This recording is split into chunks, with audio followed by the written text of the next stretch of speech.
오늘도 클릭해주셔서 감사합니다. 구독과 좋아요 부탁드립니다.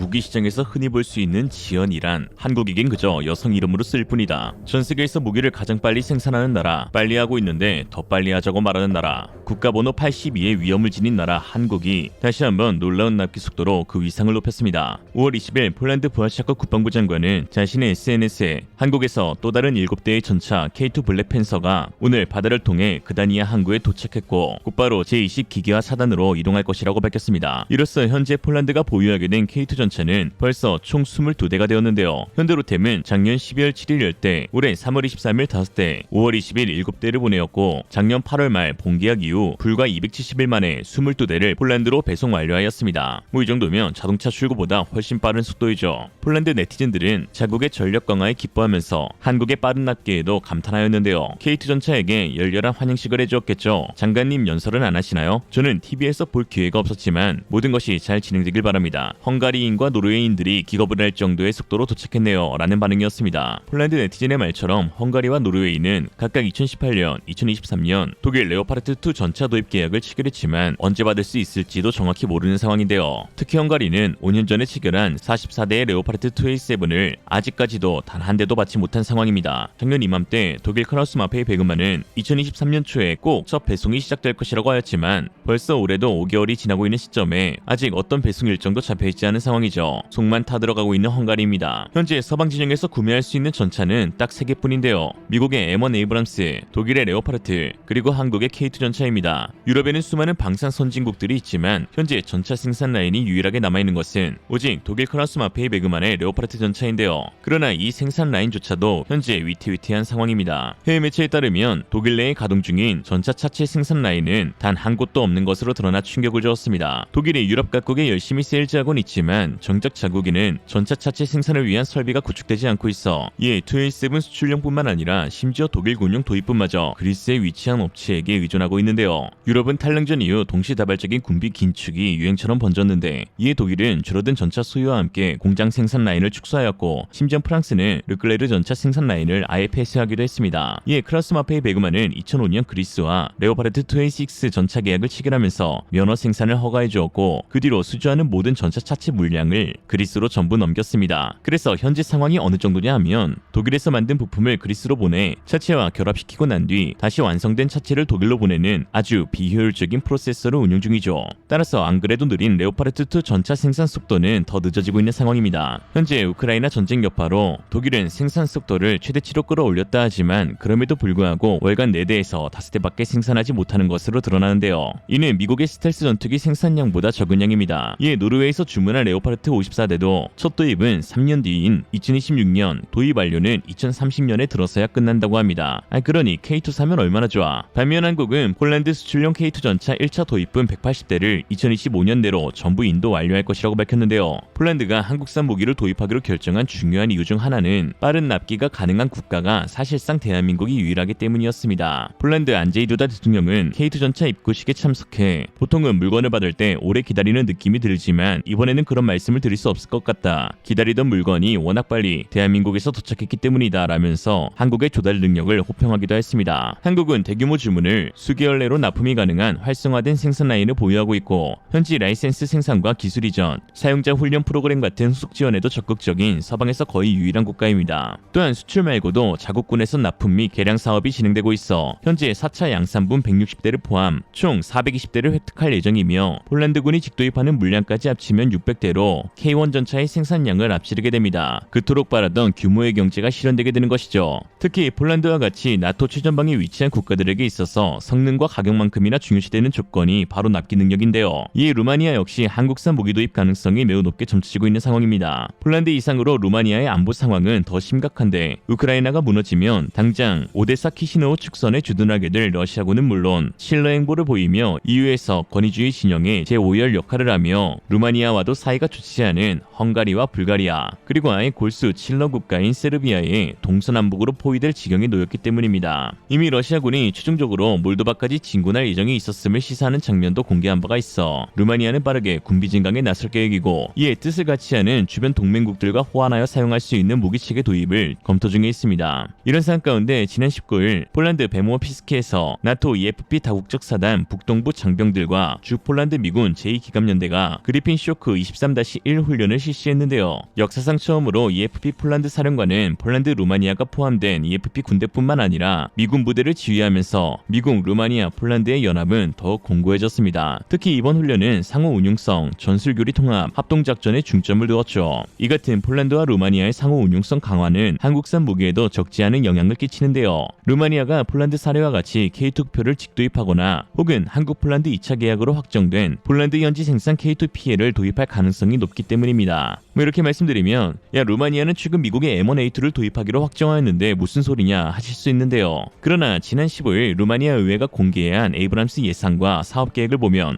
오히려 K2 전차의 대규모 수출 가능성이 높아진 것을 알 수 있습니다. 루마니아 국방부는 MBT 사업 스테이지 1에 따라 11억 달러, 우리 돈 1조 5천억 원을 들여 54대의 M1A2 전차를 도입하기로 하였는데요. 주목해야 할 점은 기존 계획과 달리 중고로 들여온다는 것입니다. 특히 대당 270억 원에 달하는 금액은 신차일 경우에도 비싼 가격인데 중고로 치면 거의 바가지 수준이었죠. 특히 미국은 자국 육군에서 사용하던 에이브람스 가운데 상태가 좋은 것들을 골라내 오하이오주 리마 공장으로 입고시켜 루마니아군 요구에 맞춘 루마니아형 에이브람스로 재정비한 뒤 판매하기로 했는데요. 이로 인해 18개월에서 24개월가량 시간이 소요될 것이며, 게다가 기존 탑재된 열화 우라늄 장갑을 떼내고 일반 복합 장갑으로 다운그레이드하여 판매할 계획입니다. 미국은 단 한 번도 열화 우라늄 복합 장갑이 탑재된 에이브람스 전차를 판매한 사례가 없기 때문이죠. 에이브람스는 수출량의 경우 미국의 주요 기밀 전력 유출 등의 이유로 복합 장갑과 날탄에 열화 우라늄을 적용하지 않고 수출하고 있는데요. 이 때문에 에이브람스를 도입한 스웨덴은 열화 우라늄 장갑의 높은 방호력을 기대했지만 일반 복합 장갑은 2대 이하의 방호력을 선보여 매우 실망하기도 했습니다. 그럼에도 루마니아가 M1A2를 도입하는 이유는 나토에 주둔하고 있는 미 기갑사단과의 상호 운용성에 대한 문제, 그리고 최근 자국에서 운용 중인 주력 전차 50대를 우크라이나에 지원하기로 한 결정에 따른 것입니다.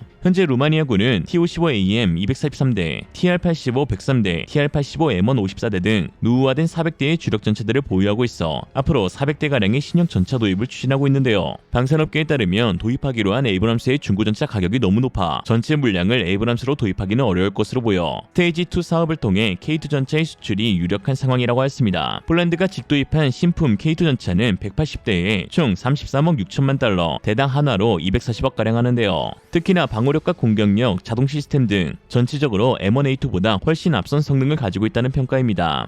이게 열화 우라늄을 사용했으면 모르겠는데 일반 복합 장갑과 텅스텐탄은 한국의 기술력이 훨씬 뛰어납니다. 한번 먹어본 놈이 맛도 한다고 한국은 계속해서 위사양을 연구 개발해왔기 때문이죠. 특히 에이브람스는 44 구경장 짧은 주포를 사용하지만 K2 전차는 52 구경장을 채택하여 더 긴 포신으로 인한 더 뛰어난 관통력을 지니고 있으며, 에이브람스는 자동 장전 장치가 없어 4명의 승무원이 탑승해야 하고 능동 방호 체계도 갖춰져 있지 않지만 수출형 K2에는 자동 장전 장치는 물론 능동 방호 체계까지 갖추고 있습니다. 이에 현재 루마니아는 폴란드와 같이 독자적인 면허 생산을 추진할 것인지, 아니면 한국에서 직도입할 것인지, 혹은 루마니아의 요구를 반영하여 K2RO를 개발할 것인지에 대한 고민을 하고 있는 것으로 알려져 있는데요. 특히 지난 14일 루마니아 군사 매체 디펜스 루마니아에 따르면 루마니아군의 구형 MLR-84 보병 전투 장갑차를 대체하기 위한 한국의 레드 백에 관심을 갖고 있다고 하였죠. 이처럼 현재 한국산 무기는 세계적으로 큰 주목을 받고 있습니다. 명실상부 K방산은 이제 K가전, K자동차, K팝과 함께 한국을 대표하는 주력 산업으로 발전하고 있는데요. 최근 K9 자주포 100문 추가 구매를 한 인도는 특집 보도를 통해 왜 세계는 한국산 무기에 주목하는지 보도하기도 하였습니다. Now let's take a look at South Korea, specifically at the nation's exports. I know what you're thinking, that this story is about Hyundai cars or Samsung appliances. No.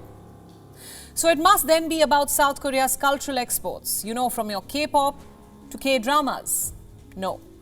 We're talking about weapons exports. Seoul's arms exports have exploded over the last few years. South Korea to be part of the top 4 weapons suppliers in the world. Its arms exports this year are reportedly worth about $17 billion. Last year, exports were worth around $7.5 billion, less than half. So that's a huge increase. So who's buying these weapons? Poland. It provided the largest boost to South Korea's exports this year. So what are they selling? South Korea has inked a deal to provide K2 tanks, K9 howitzers and FA-50 jets to Poland. They're also supplying Chunmoo multiple launch rocket systems. Who else are they selling to? Europe and the Gulf nations. Besides Poland, South Korea has signed deals with Norway, Turkey, the UAE and Saudi Arabia, among others. The list is made up of NATO allies and traditional US partners. But why are they turning to Seoul for weapons? Well, there are multiple reasons. You see, South Korean arms are cheaper than American ones, and Seoul promises to deliver them fast. Deliveries to Poland are expected to begin later this year and early next year. Reports also say that South Korea is even willing to deliver the exports before restocking its own military. Seoul is also offering maintenance and indigenous development, even the partial manufacturing of arms, and a partner country can help with technology transfer. And remember, South Korea is a US ally. Its weapons are designed to work in tandem with US equipment. This makes it a great fit for nations that already have American arms, such as the NATO and Gulf countries. South Korea's defense industry became the world's 8th largest last year. And now, the war in Ukraine has provided it the opportunity to grow bigger. The UK, Germany and Italy still rank higher than South Korea, but they sent their weapons to Ukraine. So instead of sales, they'll be focused on restocking their own arsenals. Also, European nations are being cautious, like Poland. Others too are looking to buy weapons to defend themselves. Looking at the situation, Seoul may steadily start rising up the ranks to fulfill its president's ambition. South Korea will have to overtake China. Remember, China, which occupies the 4th spot, has a different market altogether. Chinese arms mostly flow into Pakistan and countries in Africa. So Seoul can grow without having to compete with Beijing. The war in Ukraine has led to economic issues around the world. Rampant inflation and a cost of living crisis have hit the common man everywhere. Even in South Korea, the exports of most other goods have fallen. But the arms industry is gearing up for explosive growth. 대한민국 국군은 북한의 위협에 맞서는 과정에서 새로운 형태의 위협에 끊임없이 대응해야만 했고 그에 따른 다양한 무기체계를 갖춰야만 했습니다. 뭐 그렇다고 고맙진 않다 정은아. 아무튼 그 결과 규모의 경제의 바탕에 가격 경쟁력을 유지하면서도 실질적인 위협에 효과적으로 대처할 수 있는 K무기 체계를 마련할 수 있었는데요. 또한 한국의 여름은 중동만큼 덥고 겨울은 러시아보다 추우며 전국토의 70%가 산악지형에 각종 갯벌, 평야, 협곡 등 사실상 지구 최고의 테스트베드인데다 거기에 변화에 민감하고 빠르고 확실한 것을 좋아하는 한국인 특유의 기질을 거친 한국산 무기는 세계 어디에 내놔도 안 좋을래야 안 좋을 수가 없는 것이죠. 뉴욕타임스 칼럼니스트 토머스 프리드먼의 한마디로 마치겠습니다. 한국에서 통하면 전 세계에서 통한다. 이상으로 리얼리즘이었습니다. 여러분의 생각은 어떠신가요? 현명하고 지혜로운 여러분의 의견을 지금 댓글에 남겨주세요. 감사합니다.